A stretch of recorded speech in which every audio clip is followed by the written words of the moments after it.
how does Africa benefit from the Dutch Good Growth Fund? Well, what we will make available is additional funds which are not right now not in the market. So what you see happening right now is that you have quite a number of good proposals of companies wanting to invest in Africa, but they don't get the money because the banks are hesitant to finance it. And through the Dutch Good Growth Fund, we might be able to sponsor a number of those projects and make it available for new investments in Africa. Okay. I understood that job creation is very important for the Dutch Good Growth Fund, but how do you measure this, that the companies who will receive this fund really are going to create jobs in Africa? Yes, well, you have direct employment and indirect employment. So when a company comes to us, he comes with his business plan. He says, well, I want to establish a business there and there. And then the first question we ask, okay, well, how many people will be directly employed into your local daughter company or the company you will invest in? But also, what is the market around it?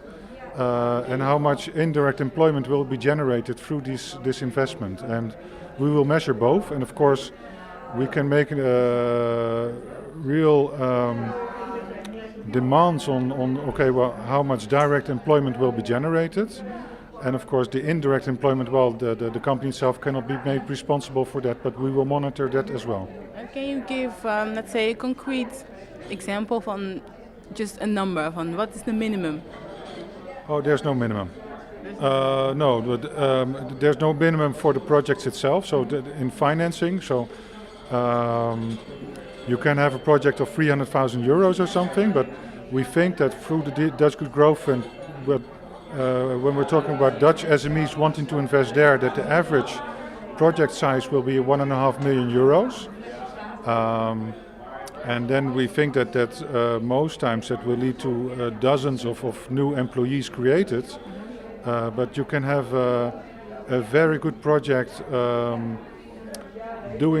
making products for low-income groups in Africa, and the direct employment might be very small, but the indirect effects might be very big, and because of that we might say, okay, well, we will invest in it. So it's always something to decide on, okay, well, there's employment, but what will be the other effects? And together we will see, okay, how relevant is this, and will we invest in it?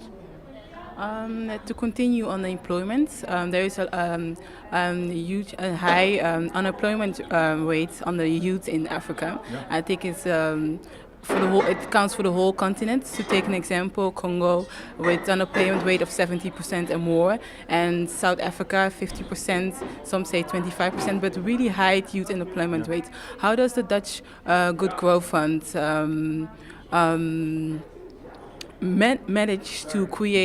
manage to tackle down this high youth unemployment rate? Well, of course, we will not be the employer creating 20% new jobs in South Africa. That's with only a couple of million euros, of course. But what we do try to do with the Dutch Good Growth Fund is to establish new sustainable employment in countries, and also showing that it's a viable operation to invest in such companies. So, for instance, you can have a flower business in Ethiopia and providing direct employment for 200 women, but also showing to companies around it and also to banks around it that it is a viable operation to invest in flower business in Ethiopia, and through that create more jobs, because then more companies can come over to the bank and say, well, I have this neighbor and he's investing in flowers and he's doing a great job. I want to do the same. I will also want to hire 300 people. And then so it might be a flywheel generating more jobs after the first transaction has been made. Thank you. I have a final question is, how does Netherlands benefit from investing in Africa? Well, of course, we are we are providing finance for Dutch SMEs wanting to go there. And that's also important for these Dutch SMEs. Their sustainability of the Dutch SME will improve as well. Because what we as a government want is to promote Dutch SMEs to go abroad and invest, to share or broaden their risk base.